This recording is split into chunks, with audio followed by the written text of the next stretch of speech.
Welcome back, DFS Army. This is the Week 10 Waiver Wire podcast brought to you by our friends at OverlayDFS.com, the start-sit game, home of the progressive Jackpot. I'm Long Sez at Alan Seslowsky. If you're tuning into this, I assume that you are still in the running and you're picking up players for your league. Good for you. Don't give up yet. Even if you're 3-6, you still have a chance. So hang in there. It's a different strategy on the waiver wire this time around the year. And what you want to do is, this is when you're going to start cutting some of your depth and looking for players that could help you should something go right. So the handcuff season, whereas we don't normally advocate for handcuffs except in special situations, we certainly think that you should be looking for some handcuffs. So, hey, everybody. Hello. Out there this week, there's not a lot of guys where you're going to push the budget in for, but there is still some sneaky value, and I'm going to be posting the waiver wire cheat sheet up on the in the Slack chat, and we're going to try to find a space for it on the website. That's my fault. I haven't gotten with the proper tech guys, but all of you that know how to find it in the Slack channel, we'll get it there for you. So, all right, here we go. Right off the bat, we'll start with the running backs. Now, I have Ronald Jones at the top of my list. Ronald Jones is owned right now in 39% of leagues, so he might be available in 10-team leagues for sure. 12-team leagues, he might have been dropped.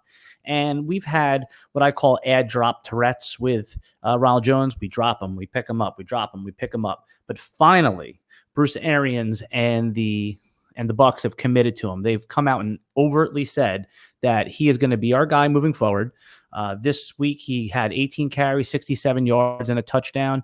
I think if you're desperate at running back, or not even, if you just want, he's a perfect guy to throw in your flex or RB2.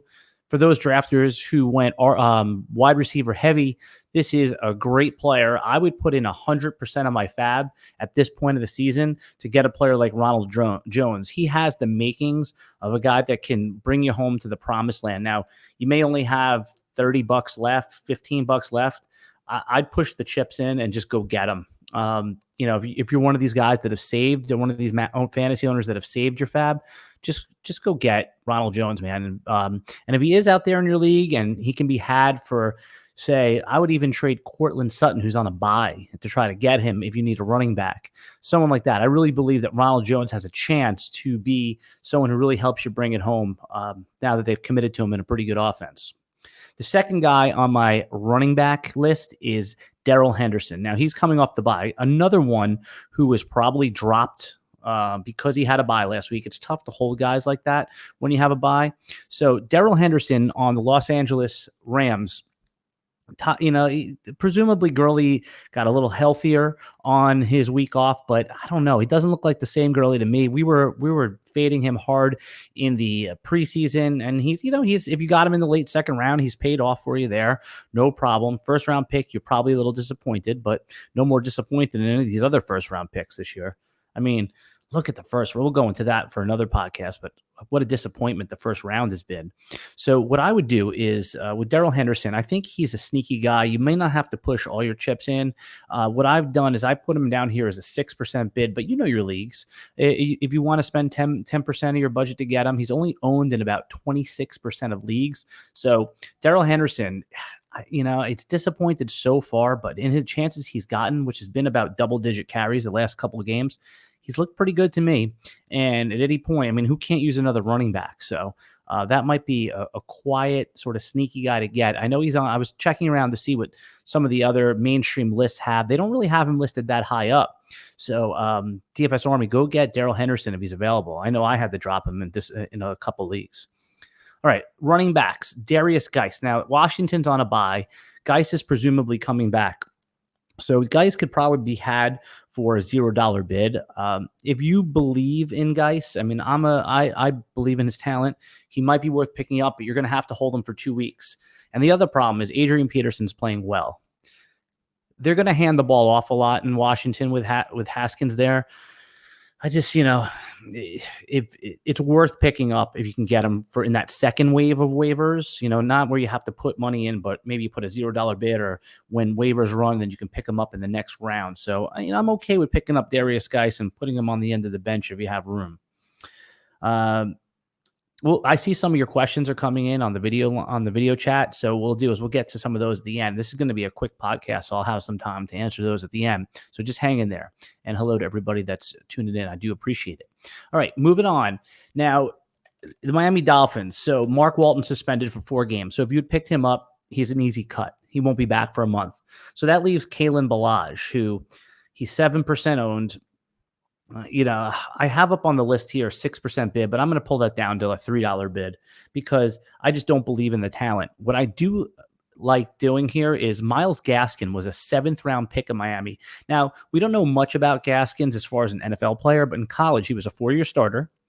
And Gaskins, he had over 5 yards a carry. He had some decent college production. I mean, make what you want of college production. I mean, I know some people weigh it heavier than others, but I believe he went to Washington. So there's something there. And we've seen this happen before where a running back comes out of nowhere and can give you good production. So what I like doing is picking up Gaskin for $0. And I think that's what the waiver wire really is. It's not pushing all your chips in and getting the hot guy.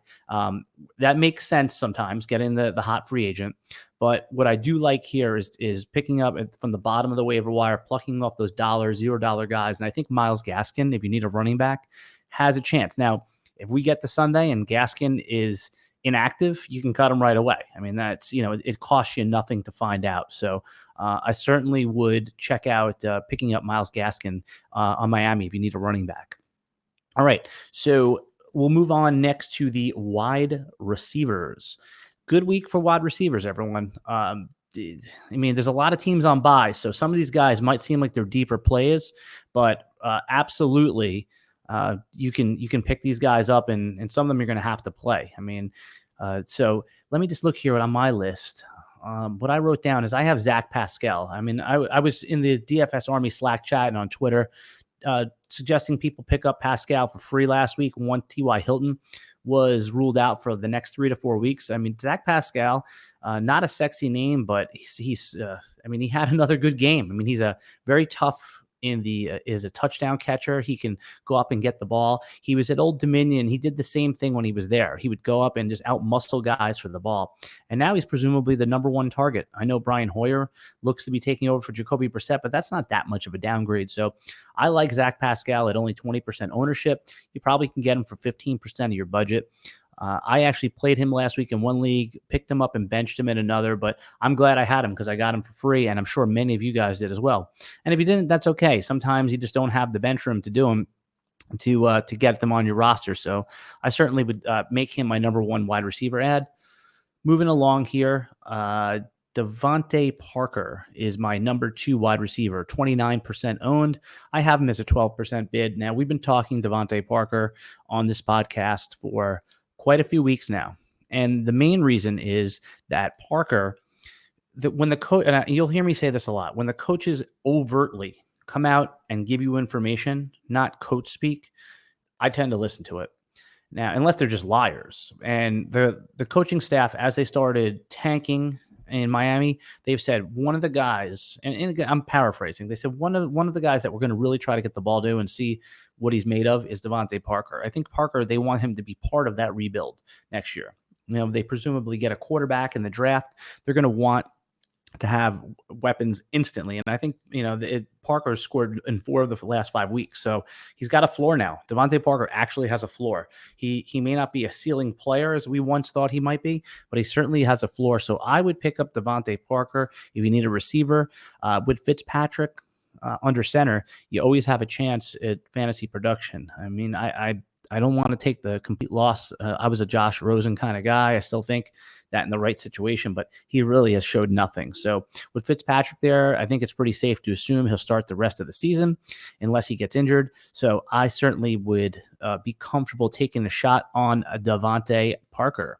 So I want to remind everybody, you can get more information. If you're not a DFS Army member, sign up for a DFS Army VIP. Use promo code SEZ, get 20% off. We don't mind doing these podcasts for the people, for the public. just to get them interested. But there's so much more information that we give out for our VIP members, including all the DFS Army, daily fantasy sports stuff. But for you season-long players, we're really building out that content as well. So we'd love to see you come over. You can tweet at me, ask me any questions at Alan Seslowsky. I'm happy to let you know, but you could certainly sign up at DFS Army, become a VIP member, use promo code SEZ, that's SEZ, and you can get 20% off. All right. Continuing on with our Week 10 waiver wire, we're going to hit up the rest of the wide receivers. Hunter Renfrow. All right, for those of you who watch college football, you know Hunter Renfrow was a great player, and you know his shining moment was when he caught the game-winning touchdown from Deshaun Watson in the championship game at Clemson. But Hunter Renfrow is not disappointed in the NFL. I mean, he started slow, as most rookies do, but 2 weeks in a row, he has scored a touchdown. And Derek Carr he's played well. I mean, he gives you 270 yards and 2 touchdowns every week. Hunter Renfrow is certainly in play there. They have a very narrow tree who they throw to in over with the Raiders. So I think they're putting together a pretty good product before they move to Vegas. And Hunter Renfrow is going to be part of those plans. Only 3% owned. You'll probably get him for a small bid. I really like adding Hunter Renfrow. A couple more wide receivers, and then we'll take a little break here to talk about just a couple other housekeeping business. But Olabisi Johnson, 3% owned on the Minnesota Vikings. You could probably get him for $2 or $3. Adam Thielen's going to be out. Olabisi was on the field for about 83% of the snaps. He only had 2 targets, but one of them went for a touchdown, and he scored in the last 2 or 3 weeks. So if Thielen's going to be out for an extended period of time, or if you just need a bye week fill-in, Olabisi Johnson has looked pretty good. I mean, his floor is absolutely 0, but it looks like he does have some upside based on his recent performance.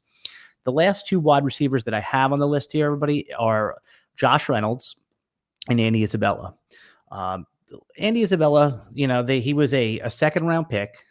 He showed not enough to get on the field until last week. We forget because it was Thursday night when he caught an 88-yard touchdown, and it looked great. I mean, he has amazing speed. People say why, there was a sentiment that he should be a slot receiver. That's not who he is.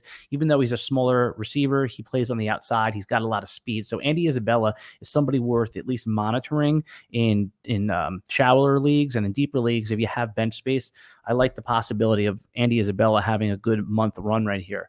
You could probably get him for free or $1. The other receiver I think you should pay attention to is Josh Reynolds on the on the Rams. And if Brandon Cooks is out with a concussion, definitely I'm very comfortable picking up Josh Reynolds and playing him. He's someone that you could put in the $0 bid for, or you could just wait till waivers runs and pick him up on the second wave of waivers. That's my favorite part, is picking up through the trash over there. And if Brandon Cooks is active, you can cut him. But he's a wide receiver that literally, if Brandon Cooks is not playing, I'm getting him in my lineup. Jared Goff, he throws for a lot of yards, even when he doesn't have a great game. So you can get Reynolds in there. He could be supported by Goff, no problem. All right, everybody, let's take a short break, to tell you about our friends at OverlayDFS.com. Have you guys played this yet? This is literally one of my favorite fantasy games on the internet. I'm just going to read their spot, and I'll come back and talk about it. If you're tired of having to pick the perfect player at every position in order to win your salary cap DFS? Tired of having your salary cap lineup out of the running within the first 5 minutes? Does playing salary cap DFS feel like a job and not a game? Want a fantasy game with the pros where the 150 lineups cannot dominate with their algorithms? OverlayDFS.com has a new revolutionary start-sit game for fantasy sports. Here's how you play. You make 12 start-sit decisions from a list of 30 matchups that they give to you. A win, a loss, or a tie will be awarded for your overall record for each decision. Records in the top 10% will win 9 times their buy-in. 12-0 records will win the guaranteed progressive bonus. All matchups are player versus player. Who will have more total fantasy points? Usually 8-4 is good enough to win. Sometimes 7-5 or 9-3, depending on the week. You make 12 picks from the matchups that they present to you. Okay, for example, I'm just looking up what the matchups are this week because I play this every week. Oh, and by the way, somebody won the progressive jackpot last week. I follow it pretty closely since they're a supporter of this podcast. Someone went 12-0 and won the $20,000+. I mean, Imagine going 12-0 just in your season-long leagues. So on overlaydfs.com, here's some of the matchups they have this week. Tyreek Hill versus Mike Evans. Who do you guys that are watching think is going to get more fantasy points? In this matchup, you would think Tyreek Hill, but Mike Evans in any given week can just go bananas. Julio Jones versus Devontae Adams. Cooper Kupp versus Godwin. Beckham versus Landry. I'm just looking down the list of some of the other choices you have. Golladay versus Austin Hooper. Wow, who would have thought that would be a matchup in the beginning of the year? And then in the bottom, I always like the dirt ball matchups here. Jimmy Graham versus Greg Olsen. So what you do is you pick you pick 12 of these and you see how many you get right. And you get a win or loss. And usually if you go 8-4, you can cash in these games. So check out our friends at overlaydfs.com. It's a really great game. And like I said, I saw somebody hit the jackpot, the 12-0 last week, and they won their $20,000. Could you imagine that? Unbelievable. What would you buy, guys? What would you buy? For those of you that are watching along, send a comment of what you would buy if you won $20,000 on overlaydfs.com. All right, let's get back to the business. We're going to move over to tight ends. We're going to keep this podcast nice and short. So our tight end list here, I'm pulling it up now. All right. Tight ends this week, pretty interesting. I put 3 names on our list. O.J. Howard. He was probably dropped in your league. If he wasn't, that owner is just holding on for dear life. But if he was dropped, he's only owned in about 30% of leagues. So pick him up. He's self-proclaimed healthy at this point. And I would put about a 10% bid on him in a year where it's tight end has been hell. It's so difficult to find a tight end. O.J. Howard was probably a 4th or 5th round pick in most leagues. And he's certainly worth picking up and seeing what happens. The other 2 tight ends I have on my list are, now he's on bye, but Noah Fant is 10% owned. He came alive last week. I mean, rookie tight ends, you're just looking for something to have some form of positive feeling about them in the following year. Noah Fant was a 1st-round pick by the Denver Broncos. So, he showed a spark last week, and it's a new QB. Sometimes when the new QB comes in, Brandon Allen, who nobody had any expectations for, he came alive and he looked for Fant. Often these rookie QBs, he's not a rookie. He's been around for a couple of years, but they'll look for their tight ends and they'll just dump it off to them, a safety blanket. And Noah Fant, man, he broke a few tackles. The tackle that was missed was actually the Browns safety, the one that went crazy on Twitter after. So Noah Fant is partially responsible for that guy going insane on the Browns and then later getting cut by the Browns. So I would look to pick up Noah Fant at that point.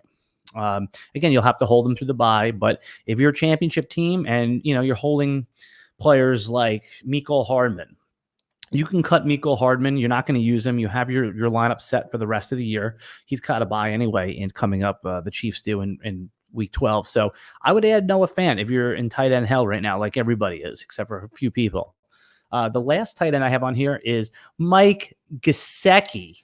Yes, that's right. Finally, the tight end that I love the most in that draft class, Mike Gesicki, who I've been so wrong on, is come to life. So Mike Gesicki, let's see what he did. He got 6 catches for 95 yards last week with Ryan Fitzpatrick, and he finally looked athletic. I know.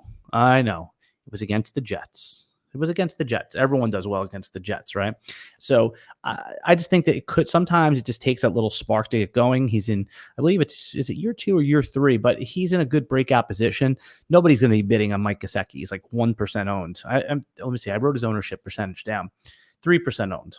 So he's available in your league unless you're just in some sort of crazy like 30-team league or something like that. So I'd put $1 bid on Mike Gesicki and see what happens if some of those other guys aren't available. And yeah, it's time to admit it, everybody. Ryan Griffin on the Jets is fantasy viable. Can we actually say that? I don't think he is. He's done well in the last couple weeks, though. So if you are desperate, and I mean really desperate, and you could find worse on the waiver wire. Ryan Griffin. I mean, I feel like these are the stats that Chris Herndon should be having. He catch 2 touchdowns last week. Now, Herndon was active last week. I don't even think he got a snap. So I don't know why they do that sometimes, where they make a guy active coming off injury and then don't even play him. Like, what's the point? Just keep him inactive. So keep an eye on that. It's only in the most desperate of times. So Ryan Griffin, who basically is a journeyman. Has caught a couple touchdowns. He's a live play. So I'll add him to the sheet. I didn't originally have him on there. Last is quarterback. Now, in Superflex leagues, you're going to bid on Brian Hoyer. So if it's a Superflex league, just treat him like if a good running back came on there. You put whatever sort of budget you need to do to get him. So keep an eye on Brissett's injury. I have to just take a look to see how long or if he's out for an extended period of time. But he's certainly in play. So, but in one quarterback leagues, the guys that are most likely on your waiver wire are Tannehill, Daniel Jones, and Sam Darnold, all worth a couple dollar bids. Tannehill had another good fantasy day. It was mostly driven by garbage time at the end. Daniel Jones is certainly developed he has a floor for fantasy points. He's got no benching risk. He'll be the QB for the rest of the season. And of course, Sam Darnold. I mean, the Jets are in shambles. Actually, you know what I was thinking about is that Le'Veon Bell might be out. That definitely hurts Darnold, and that also means that I need to add Ty Montgomery, and who I like a little better is Bilal Powell. I'm going to add him to the running back ranks. Adam Gase has already proved that he doesn't mind playing veteran running backs. He played Frank Gore in Miami, so Bilal Powell definitely. I mean, he's 31 years old. I would pick him. No one's going to pick him up. People are going to go for Ty Montgomery, so you could probably get Powell for a buck or two. That would be the Jets guy, but pay attention because, I heard something interesting on the radio yesterday. They had Dr. David Chow on, and they were saying how Le'Veon Bell was going for an MRI. And what David Chow said was that we don't even hear about half of the MRIs that the NFL players have. He said they get MRIs all the time. So him getting an MRI and it being in the news is not news. It's standard practice to give a guy an MRI. So we'll see if he practices. That's Le'Veon Bell. And that obviously affects Sam Darnold. So desperate times, desperate measures. We named a lot of Jets here today. So Jets and Dolphins, that's what your waiver wire looks like. I think they sum it up. Go get Zach Pascal, a $0 bid on Myles Gaskin for running backs. And Devontae Parker, if he's being ignored, go get him. Every week, I have to do my obligatory, make sure Alexander Mattison on Minnesota is not on your waiver wire. I know it hasn't paid off yet, and it may never pay off, but it's like insurance. You don't buy car insurance thinking you want to get into a car accident and use it. But God forbid, if Dalvin Cook goes down, this is like the best insurance you could have. He's probably the best handcuff in all of fantasy. So I would certainly go get him. If I missed any one of your favorite players or there's someone that I didn't get to, you can certainly hit me up on Twitter. My Twitter is at Alan Seslowsky, AlanSeslowsky. I just put it on the screen for those watching on the video, aka Season Long Sez. And, sometimes you can't say, hey, should I pick this guy up? Your league context will determine that. So I don't mind if you ask about a player, say, hey, what do you think of Ryan Griffin the rest of the way? I mean, we covered him, but because I just need to know your league context sometimes. So just knowing, hey, should I pick this guy up? You can be in a 5-man league, and obviously the answer is no. And don't play in a 5-man league. All right, everybody. Until next time, Season Long Sez here. I will see you, everyone, tomorrow, Wednesday, for the Geeks Vegas lines. And then on Thursday, we're doing the season-long weekly fantasy basketball show. And then back on Saturday, with just if you hadn't had enough of me then, we're going to be back with John Alicia for the Beat the Bookie podcast, which if you haven't checked that out yet, we have them up on the DFS Army podcast feed and on the YouTube channel where we teach, or John teaches. I just move it along. I'm just along for the ride. How do you become a better sports gambling podcast? So it's not his picks. So we don't say, hey, here's the play of the week. What he does say is, this is techniques and strategies that he uses. All right, everybody. So one last time, like and subscribe. If you're watching on YouTube, ring the bell. You'll get a notification of when we come on. And until next time, au revoir.